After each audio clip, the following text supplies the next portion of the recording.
I listen to Josh. Um, You know, and I give him a hard time that he likes to talk a lot at the meetings and makes the meetings a little longer and stuff, but, biggest thing is, as a school board member, rely on the people that are actually in the trenches and doing it every day and dealing with it, and rely on what they're telling you. So, I guess that's my journey. I apologize, everybody, I'm running late and. We told him that we understand. This time. Yeah, yes, tardy. So we just always start out with just having you guys share your journey into education. Yeah. Because it's good for them to hear all the different ways people end up where they're at. And into your current position. Yeah, fantastic. And so,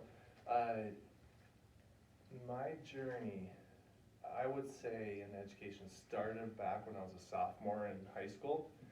I always liked kids. I was the youngest in my family, so it's not as though like I had that opportunity to be able to interact a lot with a lot of younger kids in my own house, but through basketball, I would say, like working camps, I enjoyed the experiences of being able to be a coach and advisor at different things like that. But when I was a sophomore in high school, there was a PE teacher who I came close to, and I had a friend, and it was her mom, and so knew her really well, and she just one day says, would you be interested in being a student aide for adaptive PE special education PE class?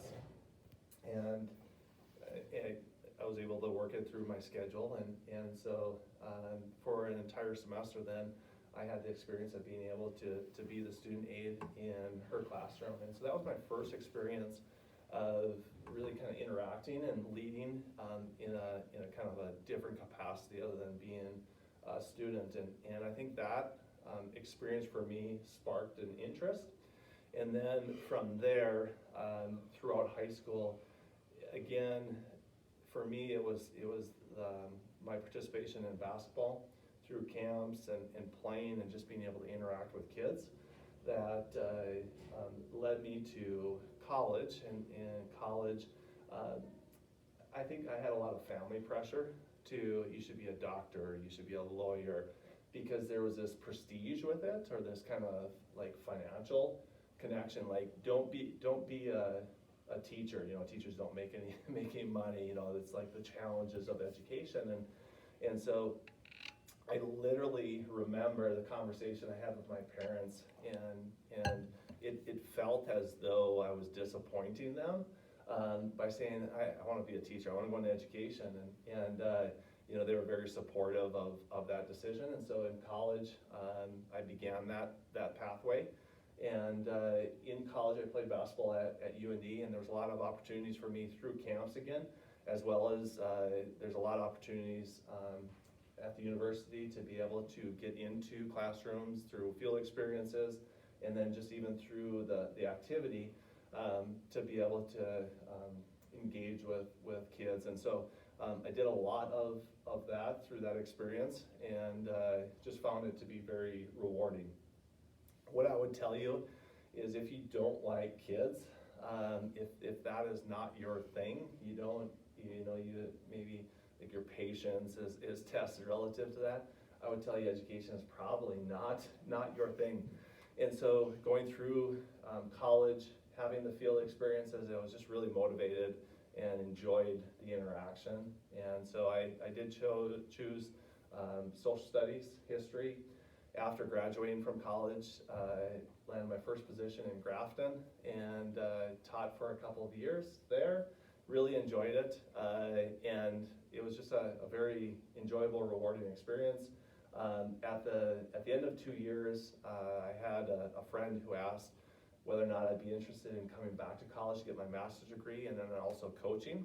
And so it was hard to leave the classroom, but I knew at some point I wanted to go into administration, and that was an avenue for me to be able to do that. And so I went back after 2 years of teaching. So truth be told, I've only taught for 2 years. And so I've been an administrator for 16 years, I think this is. And so that was one of my biggest challenges. And I still actually, to this day, I don't recommend that, the pathway that I went on, because there are some things that I don't know enough of that classroom experience, like what Ms. Gregerson knows, because she's lived it and breathed it and has understood it. So a better experience for me would have been 5 or 6 or even 10 years of teaching experience to really fully understand and appreciate that. But nonetheless, sometimes opportunities present themselves and you kind of have to take advantage of it. And so I did 2 years of my graduate work, and then actually took a position as a K-12 principal in Wimbledon, not too far down the road from here. And I was 26 years old, had taught for 2 years in education. Like, I didn't know much.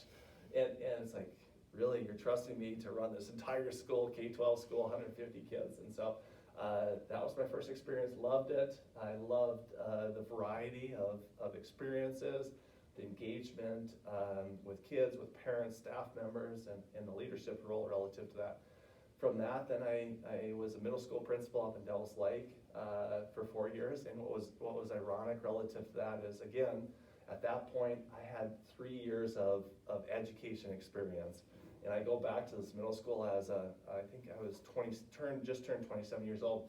I'm 14 years removed from being a middle school student myself and having the teachers that taught me that I'm now their boss. And that was one of the strangest things ever. Because truth be told, you know, and you guys may have some experience that you could be related to, there were some teachers that I didn't have this best experience with, that I knew that they shouldn't have probably been in education because they weren't there for the right reasons and didn't always treat kids right. And so it was my responsibility as a leader to hold those individuals accountable. There was one person in particular that I had to go in and have a very frank, upfront conversation, not only from back 14 years previous about my experience, but how he was treating kids at that time. And that became real very fast for me, that I'm not going to tolerate you belittling and treating kids in the way that you are. And so snotty nose, green, you know, principal at 27 years old coming in, and that was kind of a step off for me in the education journey. 4 years after Devils Lake, I jumped into the superintendency as I began my doctorate work and went to Oaks. And I was in Oaks for 3 years as superintendent, and one of the things I've learned most about that transition from Devils Lake to Oaks, you went from a school district of about 1,600 kids to 500 kids. Ryan is originally from Oaks, and there's a lot of differences from community to community in terms of the culture and just how things operate within schools and the communities relative to scale and size. One of the first things I experienced in Oaks, this student, somebody tells me that so-and-so's got a shotgun in their vehicle. And in Devils Lake, things are black and white. They're just, you know, there's processes, there's policies because of the size of the school that you follow. More similar to like Valley City. If you have a gun on school property in your vehicle, that's not a good thing. Well, in a small school, rural school, that just kind of was part of the norm. And so I'm like, oh my gosh, there's a gun. Like, school safety is important. Even back in 2013, people were like, Ms. Johnson, don't worry about it. You're just out hunting this morning. Yeah, that's just Friday morning.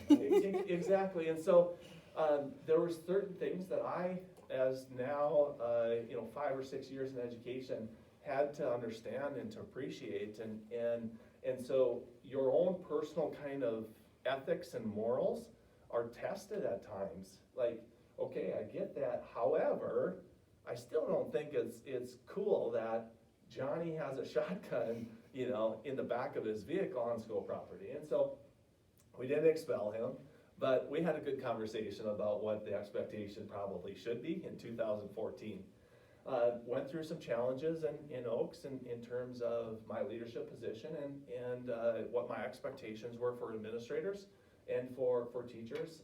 Within my first 6 months in Oaks, we had to remove a principal that had been there for 22 years regarding some behavior and some conduct. And that was a test for me at that point. If you do a Google search right now of my name, it'll probably come up 2014. That I was 6 months into my superintendency, and I'm thinking to myself, what the heck am I doing? Why? Basically, I was, prior to that, the middle school principal position, that was my hometown, my family was there, things were going exceptionally well. And you kind of take this jump, this risk in life of uncertainty. I had 2 kids at the time. We were in the process of remodeling this house, and it just felt like I had made the wrong decision. But it tests you as an individual at that time, and I think that's relatable to education and being a teacher and jumping off in leadership. And so we persevered, navigated through, had good communications through challenges about this is what I believe in. And so at that point, I communicated to the board that said, you're gonna have to choose. You're gonna have to choose to either follow what I believe and what I think is right, or you're gonna have to find a new superintendent. And thank God, at the time, they said, we agree that we got, in order to get better, to improve, we gotta go this direction. And so, had a great 3 years of experience, and it was in my 3rd year that I got an email, and it said, there's this position for superintendency up in Valley City. I think you should really consider applying for this position. I had no interest in applying for any job outside of Oaks. We were really happy, family was there, we had 3 kids, 4 kids maybe, at that time, and life was good, so I literally just didn't reply to this email. I sat on it, didn't do anything with it. And when you get those things, then it's just in the back of your head. It could never just leave my mind. So it's probably a week or 2 before the deadline, maybe the end of January. And so I'm like, all right, maybe I should find out a little bit more about this. So I wrote this person back an email and said, I would be interested, I just want to learn a little bit more. So I was up here for a meeting, and I called Ryan and said, I'll meet with you. He's the one that sent me the email. He was on the board at the time, and he was from Oaks. He knew me, and so we had that connection. And so I went and met with him, and we had a good chat about it. And about 11:45 p.m., 15 minutes prior to the deadline, I chose to submit the application, somewhat with hesitation. And one thing led to another, and 7 years later, or 7.5 years later, here we are. It has been an incredible journey. I've appreciated the relationship that Ryan and I have relative to his position as the board president, the faith and confidence that he and trust that he puts into me as the superintendent of the school. And so when he makes the reference comment regarding he just relies upon or listens to, please know that he's being extremely humble when he says that. What Ryan has done as the leader of our school district, as the board president, has empowered me, which in turn has given me the opportunity to be able to empower our principals, which in turn then our principals empower our teachers, and then the whole thing is cyclical. And if there is at any level mistrust, fractures, it doesn't work, it doesn't flow, and it leads to staff morale issues, culture issues, other challenges. The 7 years of being in Valley City have not been perfect by no stretch of the imagination. And you guys as educators, future educators, teachers, leaders, parents will find that the journey is not easy. The journey doesn't go without bumps in the road, without roadblocks and barriers and unexpected everything else in between. I would challenge you that as you go through the process this year in this class, as you look to make that decision on where you're going to future your journey, whether it's a 2-year school, a 4-year school, that you stay true to yourself and to what you believe in and your values, and figure that out. And the sooner you figure that out, the better you will be. And if you can maintain and stay true to that, then life becomes easier. And when your test is or relates relative to that, then you'll know how to respond and what to say in situations where you're challenged relative to that. And I feel like for me, that's always been about doing the right thing for the right reasons, and why we're in education is to be able to give kids, students the opportunities to be able to achieve at the greatest level possible, to succeed, and to have opportunities and to go forward. And throughout that process, there's definitely tough conversations that have to happen, whether that's conversations with our kids, whether it's conversations with our staff members, parents, community people, whoever else that may be. It's part of the journey that we go through. And so I think personally that, and I don't wanna dive too far into You're good. future questions that good. you guys have, but I think education is extremely rewarding, and we need the right people to be choosing to become involved with the education and to teach our kids and help guide them moving forward. So sorry for the You're good. long answer of that. Thanks. As Ryan said, I like to talk. So. All right, Hadley, you wanna start? So they've written questions, so they kinda take it from here. What is one thing you would change in or about our school district?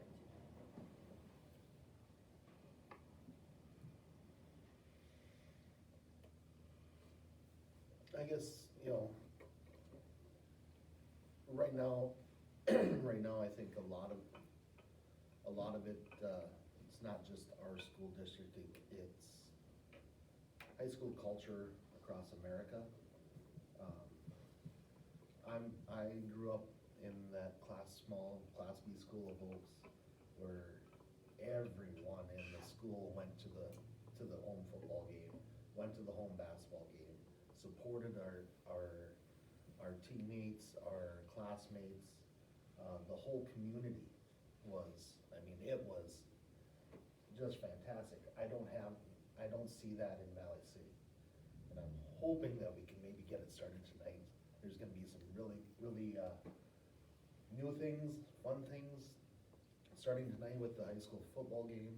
This is the biggest rivalry that Valley City has. It's number 1, number 2 in the state. So that's kind of what I would like to change, is some of that culture piece, and have a little bit more where everyone is one family. And you support everyone. Aside from facilities, I wish all of you had the opportunity to be able to come to be educated in a facility where you didn't have to worry about water coming down from the ceiling, from the temperature ranges, from things broken. I think there's a sense of pride when it comes to that as well, and so that's a piece of it, but that's not the primary thing I wanted to say. I wish people could step back, could understand, relate, appreciate, respect other people and their perspective and their viewpoints and their ideas. And whether you agree or disagree, that's regardless, but you could just respect a person's point of view and show kindness, compassion, empathy, care relative to that. I think right now our country has become quite divisive regarding several topics and ideas, and unfortunately education has kind of been thrust into the forefront of that arena, and I think it has a trickle-down effect to that, and I see that play out with our kids as well. Whether you talk about race, whether you talk about gender, whether you talk about sexuality, whatever else that may be, is that it's not my position to judge another person on the basis of their opinion or their choices, what they choose to do or how they want to live. And so I wish that people would not take it upon themselves to degrade, to insult, to whatever else, be divisive with another person. And so I know that plays out in our school, beyond just simply our students. I know that there's adults that have strong opinions and ideas, that I wish that we could reach a point that there would be just simply more understanding, compassion, respect for another person and their point of view. What do the hiring and firing processes look like? Well,